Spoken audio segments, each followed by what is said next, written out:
Okay, so good afternoon everyone. So my name is Vicente Ayamela. So I am here to discuss all about the self and the various perspective of psychology. Okay, first we have the objectives. So at the end of this video, the students are expected of the following. First, discuss the different presentation and conceptualization of the self and the various disciplinary perspectives. Second, examine the different influence, factors, and forms that shape an self. Third, compare the contrast how the self has been presented across the different disciplines and perspectives. Identify the different ideas in psychology about self. And lastly, create your own definition of the self based on the definition from psychology. Okay, the self, the various perspectives of psychology. So what it means? So it is a nation of self refers to the person's experience as a single, unitarily autonomous being that is separate from the others, experience with a continuity through time and place. The experience of the self includes consciousness of one's physicality as well as one's inner character and emotional life. What is psychology? Psychology is the scientific study of mind and behavior. So psychology is study for mind, also the behavior.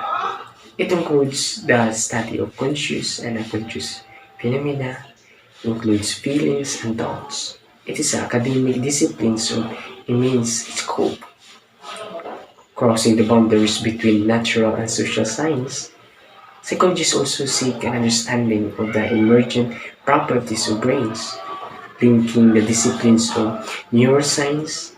As social scientists, psychology aims to understand the behavior of individuals and groups. So as you can see guys, the psychology is a scientific study that they're doing their best to know what are the specific behavior of each one of us, includes the behavior, feelings, usually our thoughts. That's all. Okay, we have the five perspectives of psychology.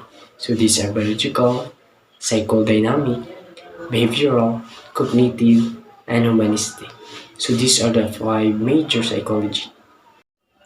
Okay, first we have describe. The first goal of psychology is to describe the different ways that organisms behave. Second, explain.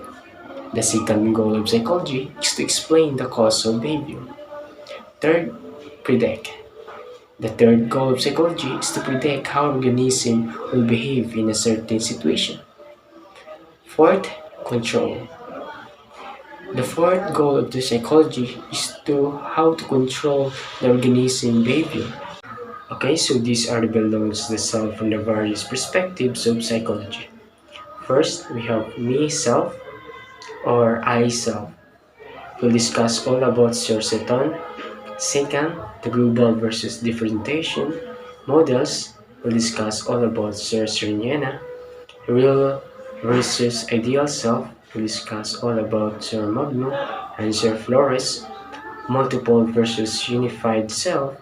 We'll discuss Sir Linaban and Sir Lingalinga. True versus false self is we'll discuss all about Sir Aton. And lastly is the self as a proactive and agentic. We'll all discuss about Sir Basilisco. Take it on. Me self, I self. So, how people define themselves in relation to others greatly influences how they think, feel, and behave. It is ultimately related to construct or identity. Self-development is a continuous process throughout the lifespan. One set of self may change at least somewhat throughout one's life.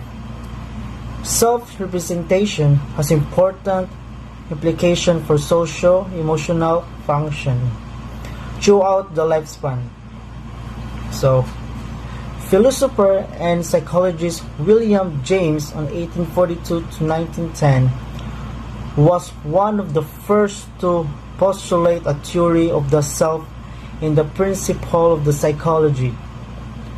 James described two aspects of the self that he termed the I self and me self.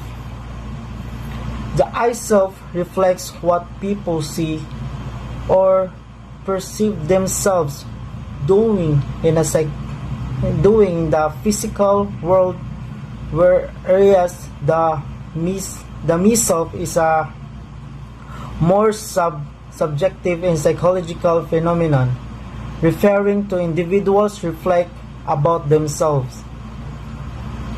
Other terms such as self-view, self-image, self-schema, and self-concept are also used to describe the self-referent thoughts characteristic of the me self.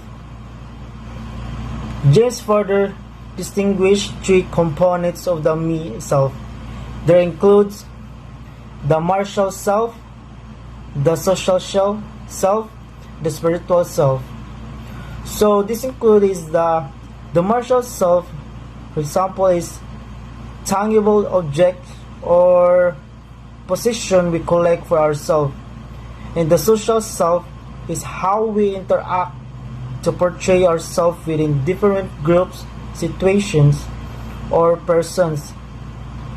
And the spiritual self is internal dispositions. So I have an example or questions about me self and I self. So number 1, my head is aching. So what is that? Is that I self or me self? So the answer is I. And the second one is I am dying. The answer of that is I. Because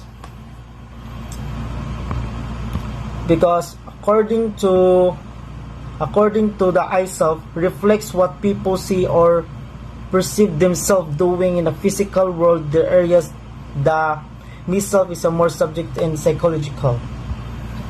So the third one, I am responsible person. The answer of that is me self. Fourth, someday I be an engineer. Someday I be an engineer. The answer of that is me.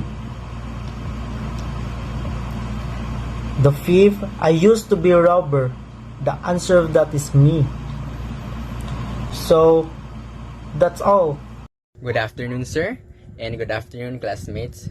Global versus differentiation models.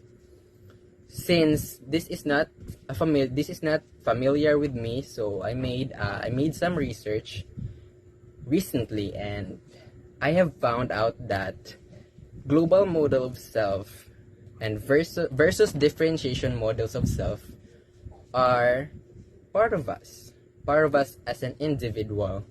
So I researched and I found out that because since all of us are not familiar with this, so the first thing that would come up to our mind is, what is global model of self and what is differentiation model of self? So according to Souls and Krizan 2005, global self is more on esteem of a person, as it refers to the general value that a person places on himself or herself.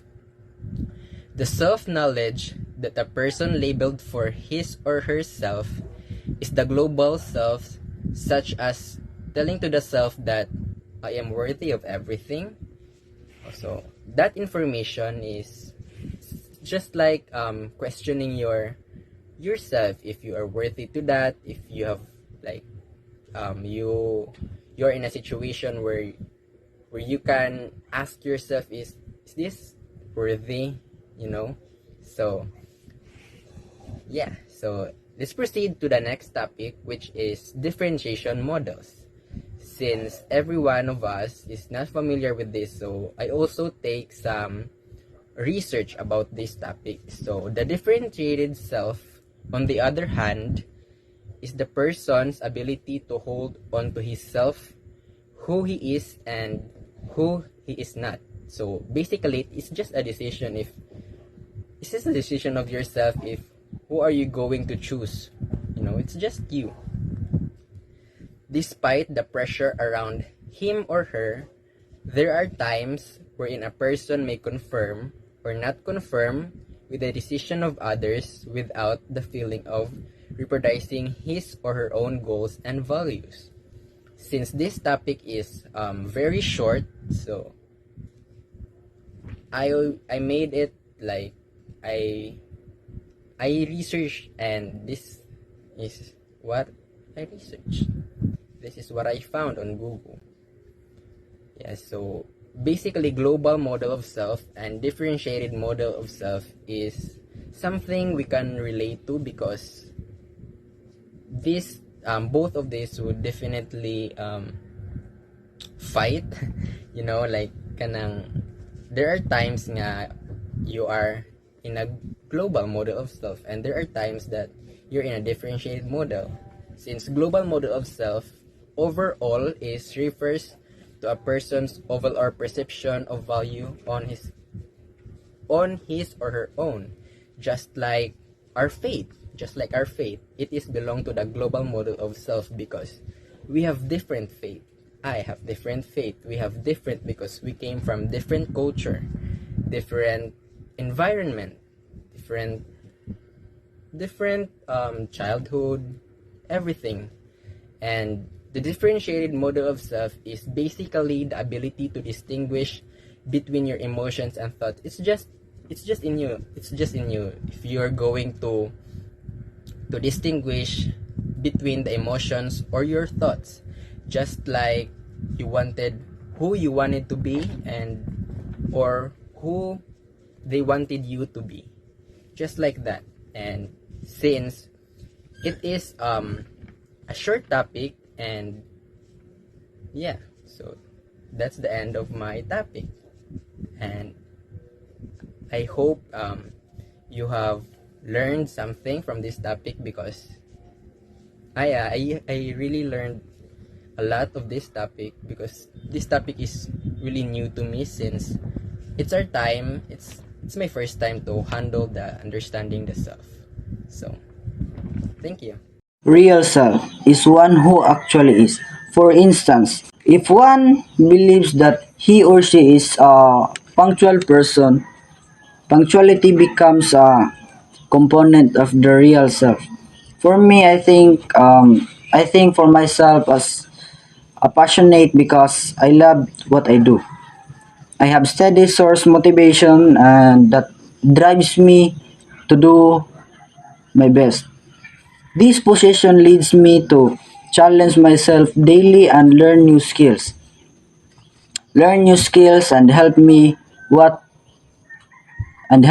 do a better work and a very pleasant person to be around.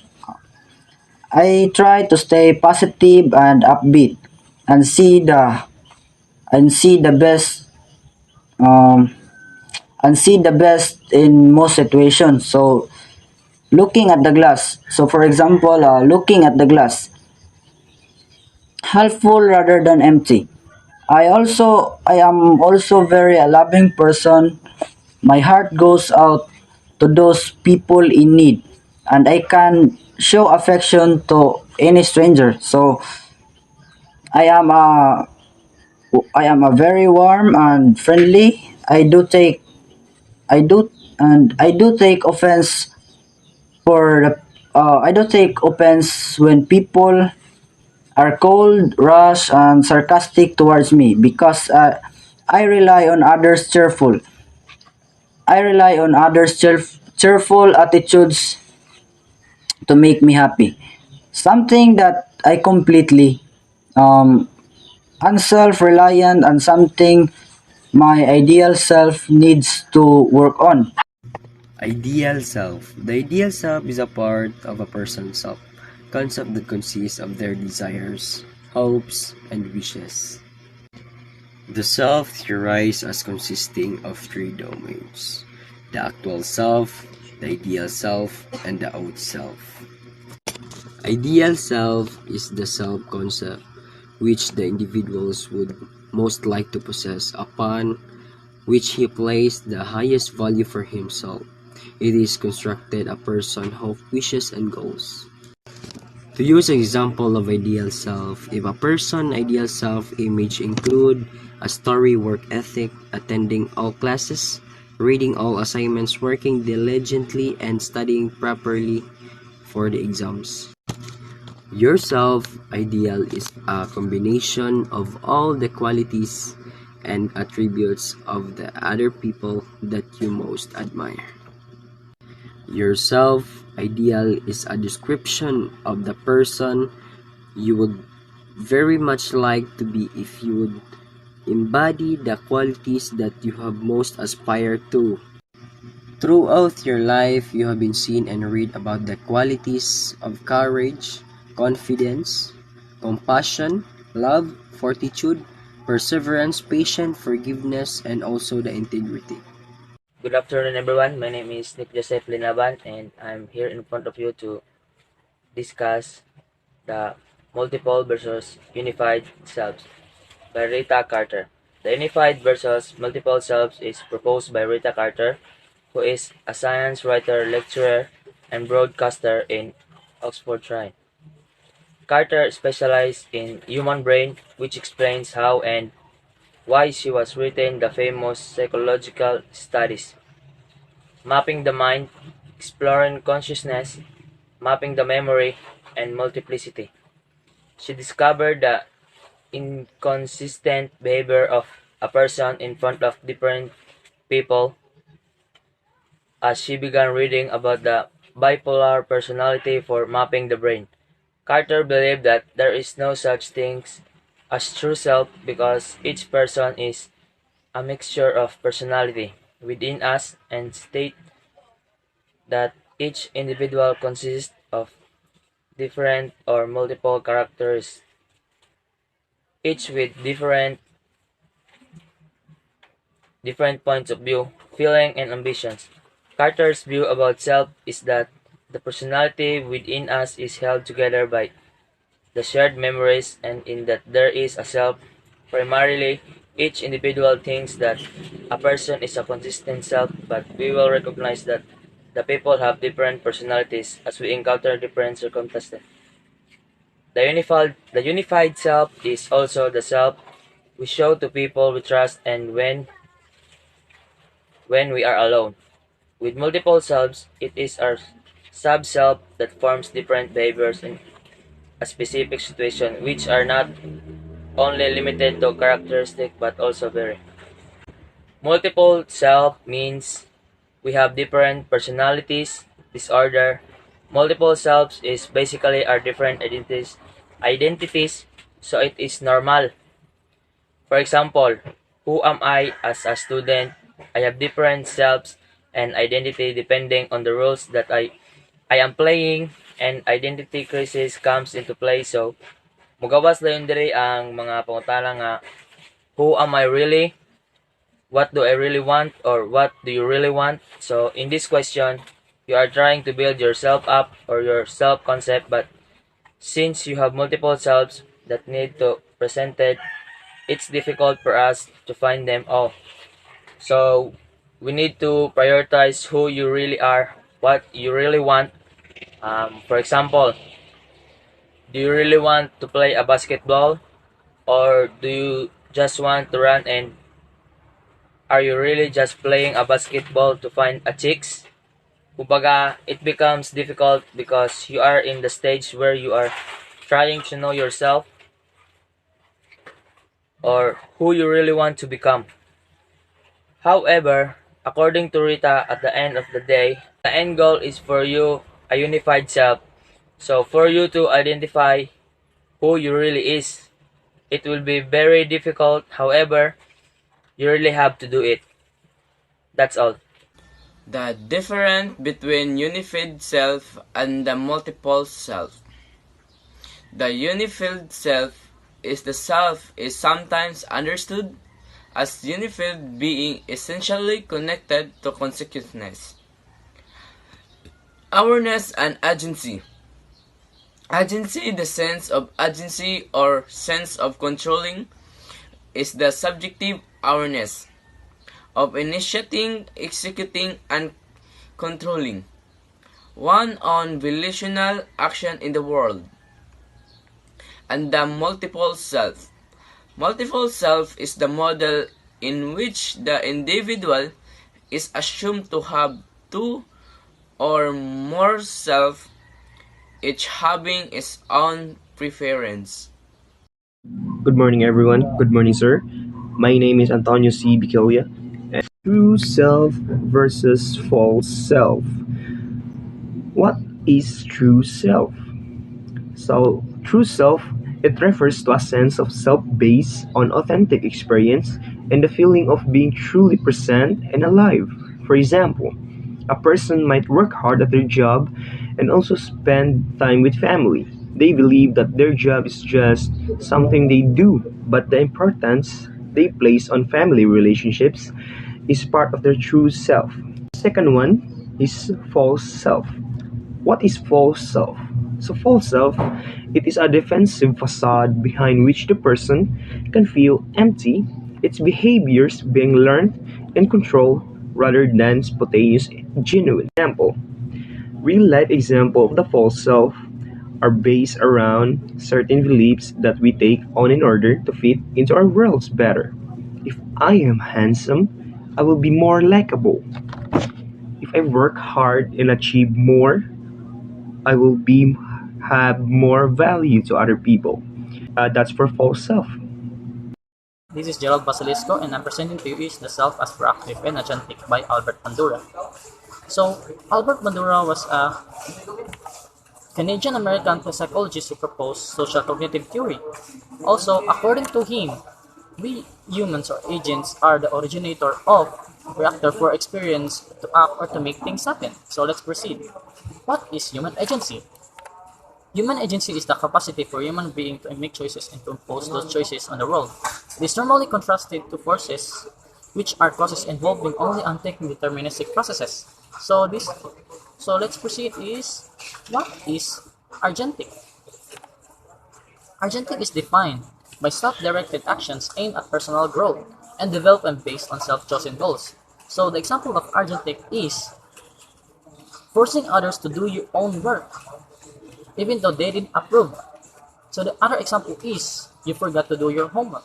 So that's why you forces your classmate to do it, even though they didn't approve it. So the next is, what is proactive? Proactive is they are highly organized both externally and internally. They can plan ahead without losing sight of what matters in here and now.